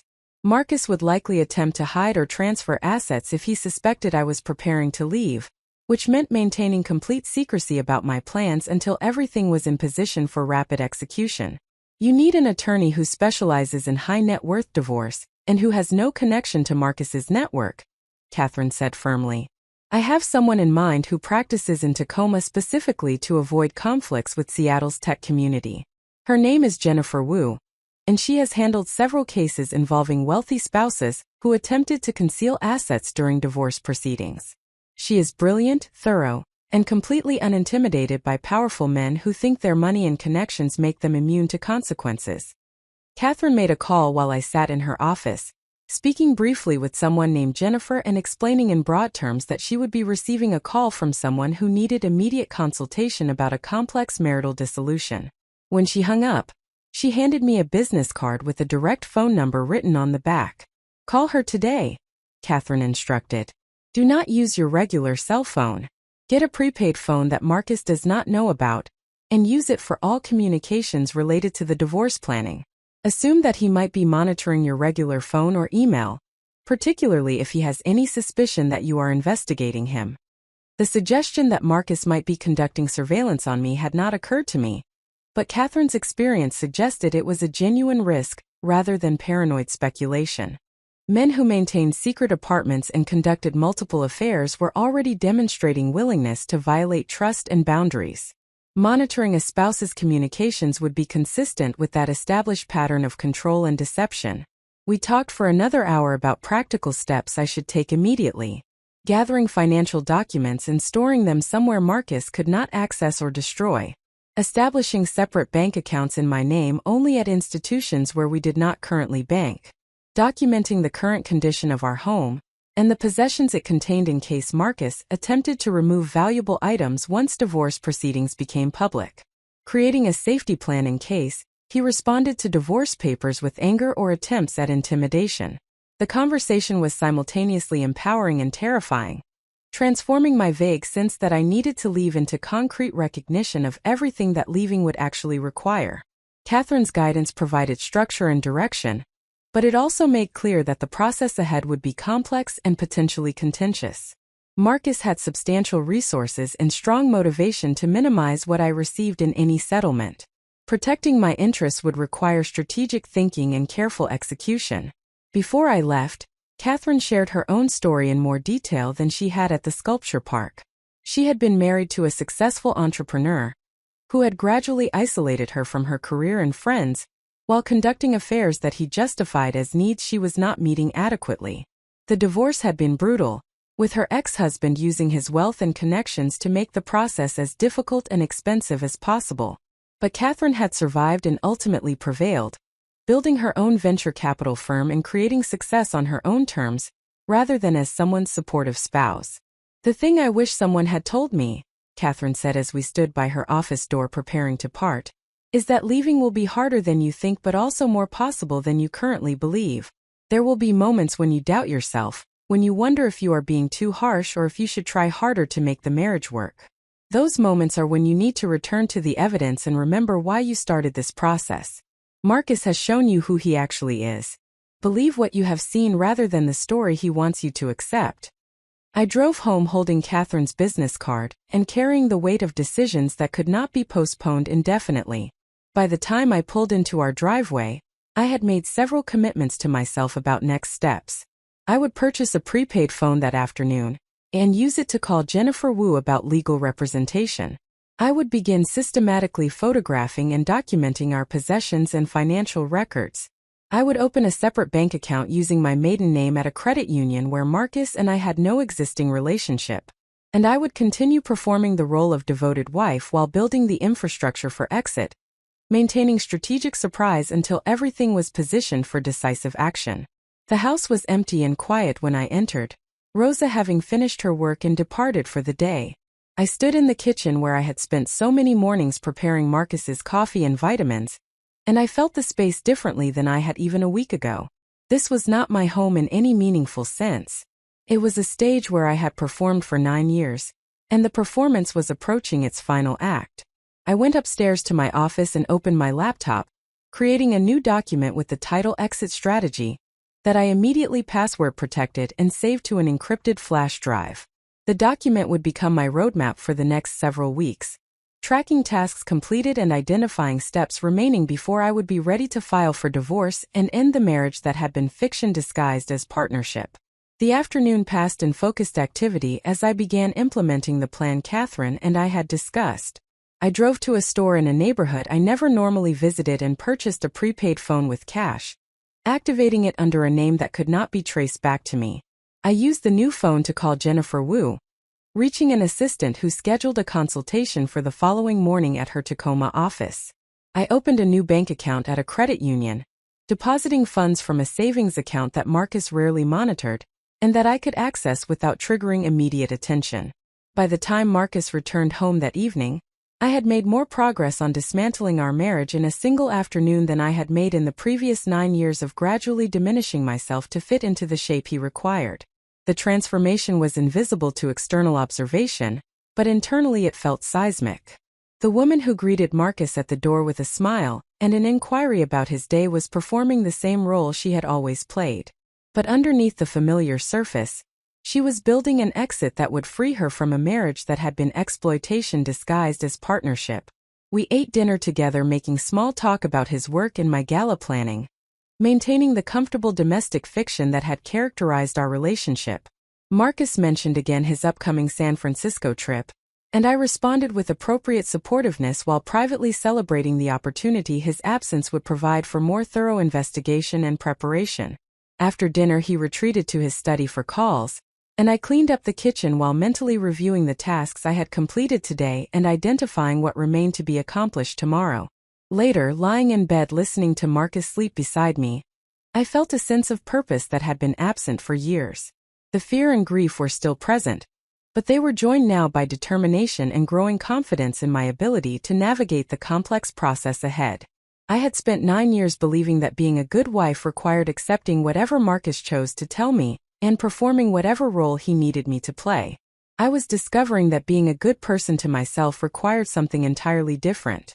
It required trusting my own perceptions, protecting my own interests, and refusing to continue participating in fictions that served someone else's agenda, while destroying my sense of self. The next morning began like every other morning, with the alarm at 4:45 and the familiar routine of coffee and vitamins and Marcus's departure for the office. But underneath the surface continuity, everything had changed. I was no longer simply enduring a troubled marriage or hoping that things might somehow improve.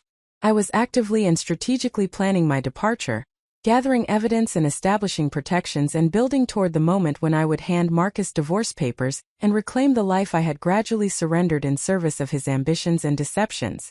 The woman who had carefully arranged vitamins in a ceramic dish would continue performing that ritual for several more weeks, maintaining the fiction long enough to position everything for successful exit. But she understood now that the performance had an end date, and that reality brought a strange combination of grief and anticipation. Grief for the marriage she had believed existed and the partnership she had thought they were building. Anticipation for the life that would become possible once she stopped performing and started living authentically, guided by her own values rather than shaped by someone else's requirements. The consultation with Jennifer Wu took place in a modest office building in Tacoma's historic district, deliberately chosen for its distance from Seattle's tech corridors where Marcus maintained extensive professional relationships. I had told Rosa I was meeting with a potential vendor for the gala, establishing an alibi that would explain my absence without raising questions. The drive south on Interstate 5 gave me time to organize my thoughts and review the questions I needed to ask about protecting myself during what would inevitably become a contentious divorce.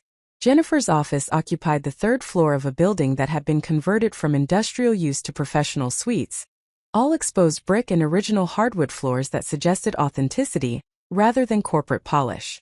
The reception area was small but well-appointed, decorated with photographs of the Puget Sound waterfront that created a sense of place without pretension. The assistant who greeted me was a woman in her 60s with kind eyes, and an efficient manner that suggested she had seen countless clients arrive in various states of emotional distress, and knew how to provide both professionalism and compassion. Jennifer emerged from her office within minutes of my arrival, a woman in her early 50s with silver-streaked black hair pulled into a neat bun, and an expression that conveyed both intelligence and determination. She wore a tailored navy suit that communicated competence without ostentation, and when she shook my hand her grip was firm and assured. I felt immediately that Catherine had chosen well in recommending this particular attorney, someone who projected the kind of confident authority that would be necessary when facing opposing counsel representing a wealthy and well-connected spouse. Her office was lined with law books and filing cabinets, the organized chaos of someone who managed complex cases requiring extensive documentation and research. She gestured for me to sit in a comfortable chair positioned across from her desk, then settled into her own seat with a legal pad and pen at the ready. Catherine gave me a brief overview of your situation, Jennifer began, her tone direct but not unkind. Before we proceed, I need to confirm that you are seeking representation for a potential divorce, and that you understand attorney-client privilege will protect our communications from disclosure. Everything you tell me today remains confidential unless you explicitly authorize me to share it or unless I have legal obligations that supersede privilege, which would only apply in very limited circumstances involving imminent harm. I confirmed my understanding and my intention to proceed, and Jennifer nodded before continuing with a series of questions designed to establish the basic parameters of my situation. How long had we been married? What was the approximate value of marital assets? Did we have children? What had prompted me to seek legal counsel at this particular time? I answered each question as thoroughly as I could, watching her take notes in neat handwriting that suggested someone who preferred analog methods for recording sensitive information that could not be hacked or subpoenaed from digital storage. When I mentioned that I had already obtained a private investigator's report documenting Marcus's affairs, Jennifer's expression sharpened with interest. She asked to see the report, and I handed her the envelope that Diane Torres had provided, watching while she reviewed the contents with the practiced eye of someone who had seen similar evidence many times before. She made occasional notes as she read, her face revealing nothing about her assessment of the material's quality or implications. "This is extremely thorough," Jennifer said after completing her review. The investigator documented multiple affairs with different women over an extended period, used financial records to corroborate the timeline, and included communications that make Marcus's intentions and deceptions very clear. This kind of evidence is valuable not just for establishing grounds for divorce, which Washington no longer technically requires since we have no-fault dissolution, but for demonstrating a pattern of behavior that could influence property division and potentially support claims for a larger share of assets based on his misuse of marital funds. She set the report aside and leaned forward slightly, her attention focused completely on me in a way that made clear she was about to deliver information I needed to understand fully. Washington is a community property state, which means that everything acquired during your marriage is presumed to belong equally to both spouses regardless of whose name is on various accounts or titles.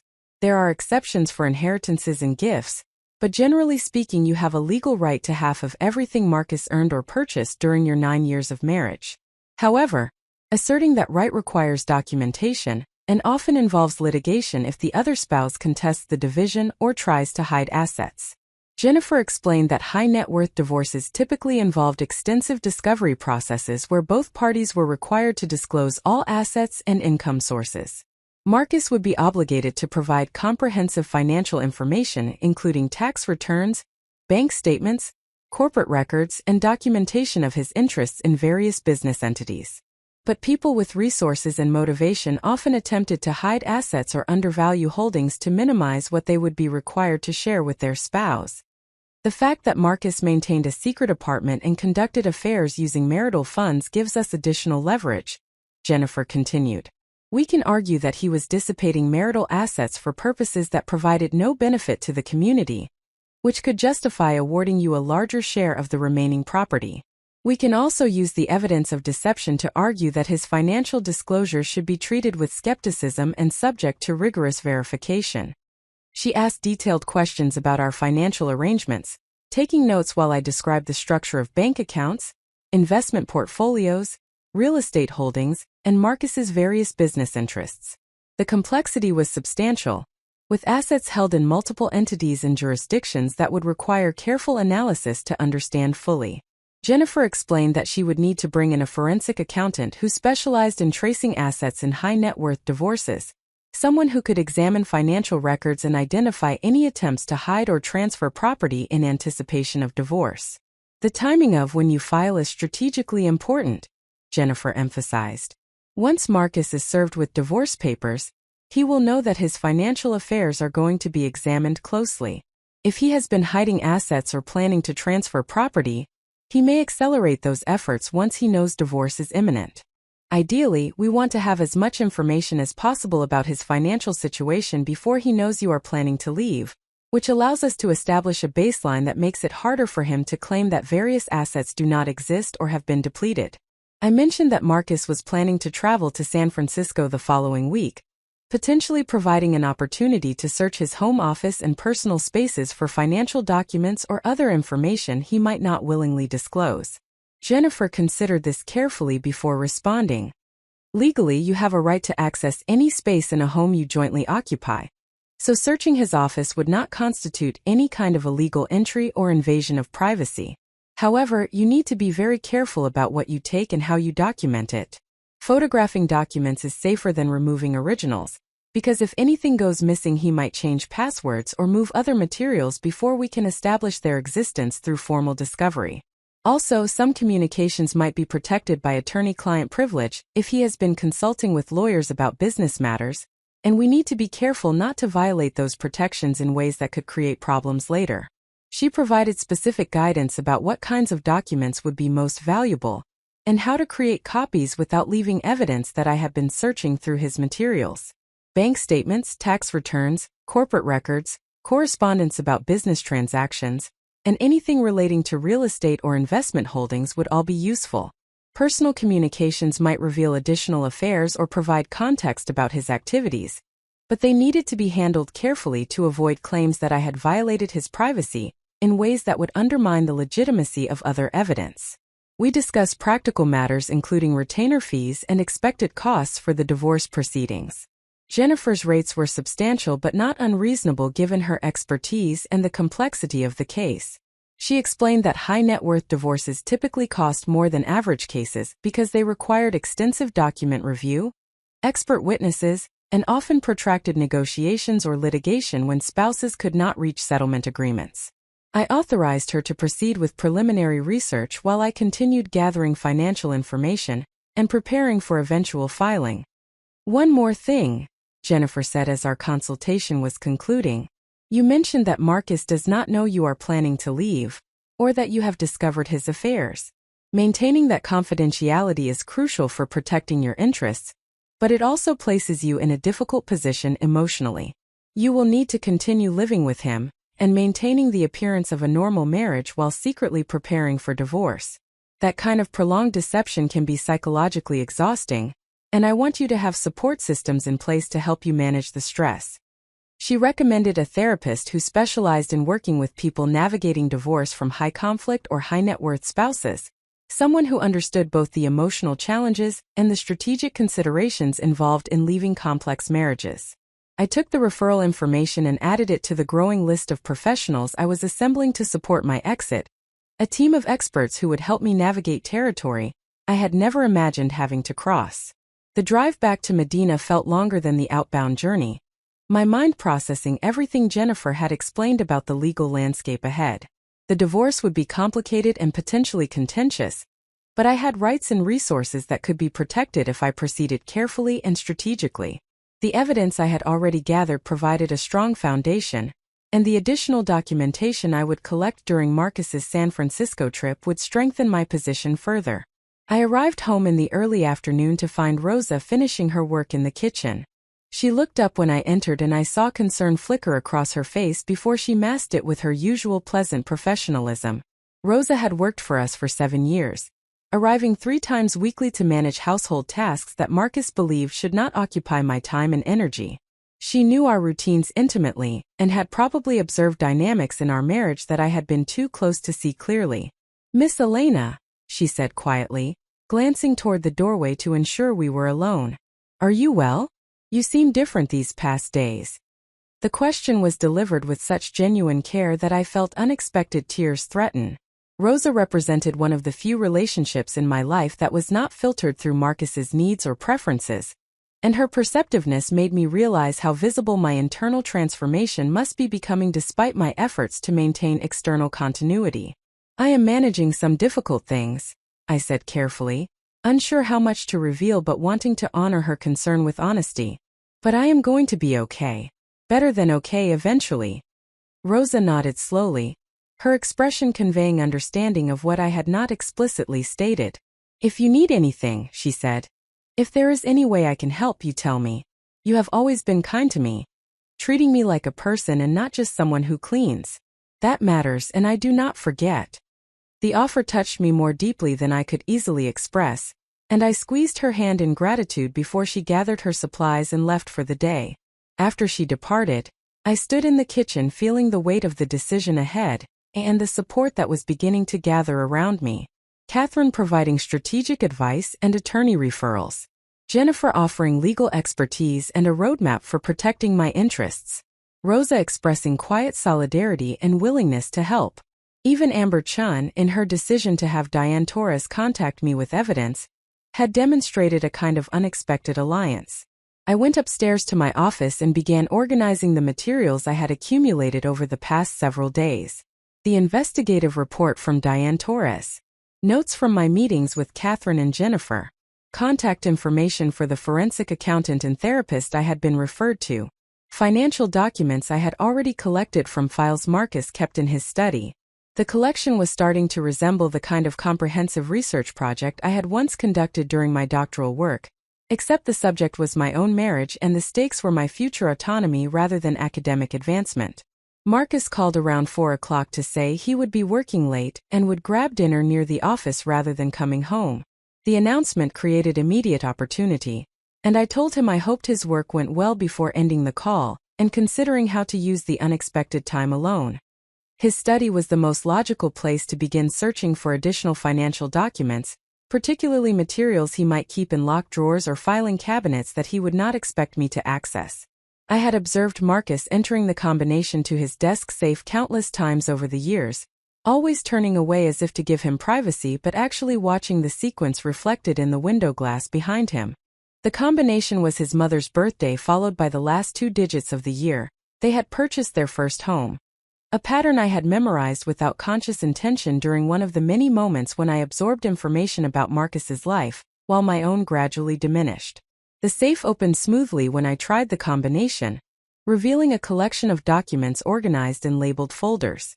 Corporate formation papers for various LLCs and holding companies. Real estate deeds for properties I recognized and several I did not. Tax returns dating back 5 years that showed income substantially higher than what Marcus had discussed with me when making decisions about household spending. Investment account statements revealing holdings in cryptocurrency and foreign markets that had never been mentioned in our conversations about financial planning. I photographed each document systematically with my prepaid phone, creating a digital archive that would allow Jennifer and her forensic accountant to analyze our actual financial situation, without alerting Marcus that I had accessed these materials. Some of the documents revealed concerning patterns, including significant transfers of money into accounts held by entities I could not identify and expenditures on properties that we did not appear to own jointly. Behind the financial documents, I found something even more revealing. A folder labeled Personal, containing communications that Marcus had apparently printed and saved. Emails from women I did not recognize, messages that were explicitly romantic and sexual in nature, and that referenced specific times they had spent together. The dates on some of these communications went back 6 years, suggesting that Marcus's pattern of infidelity began much earlier than even Diane Torres's investigation had revealed. One set of emails particularly caught my attention, an exchange with someone named Victoria, who apparently worked at a biotech startup that Marcus's firm had invested in.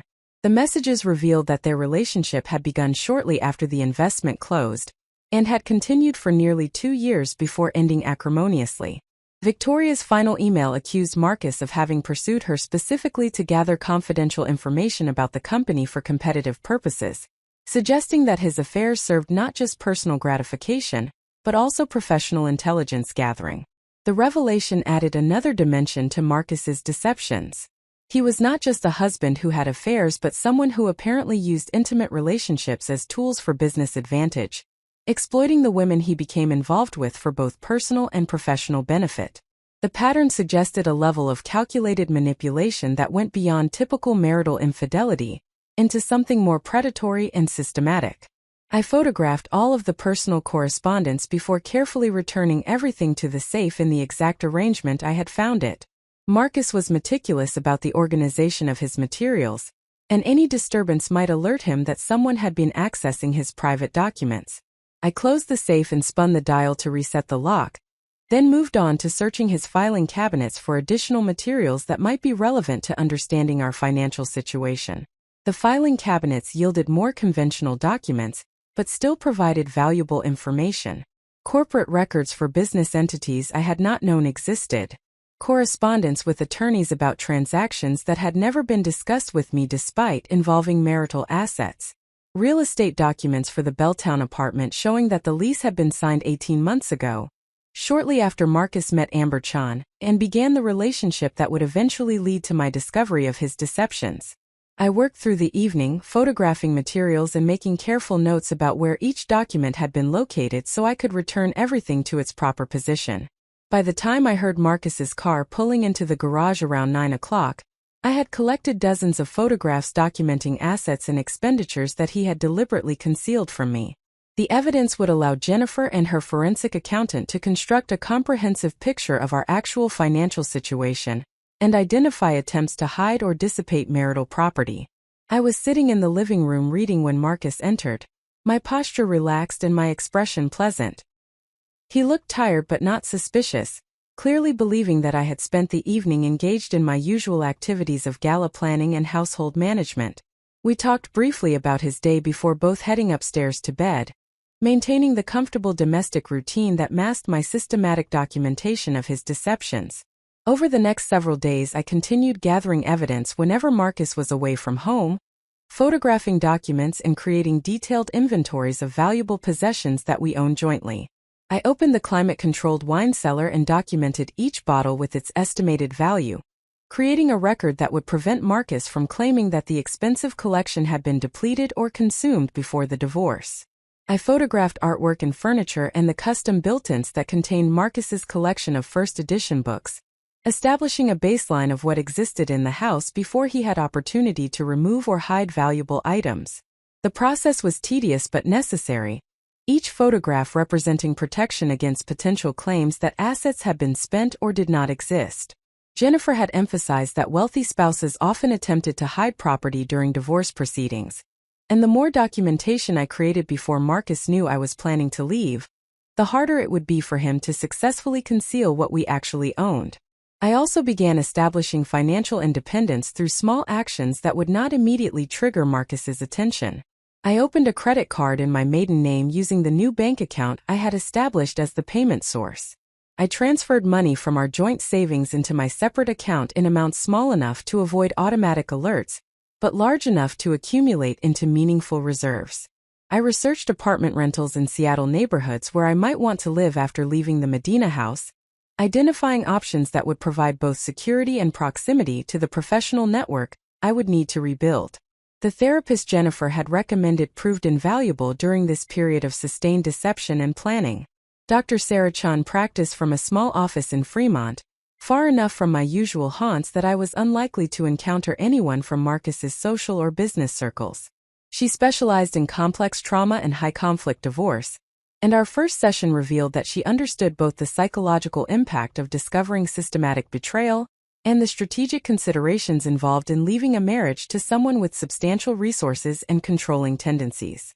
Up next, you've got 2 more standout stories right on your screen. If this one hit the mark, you won't want to pass these up. Just click and check them out.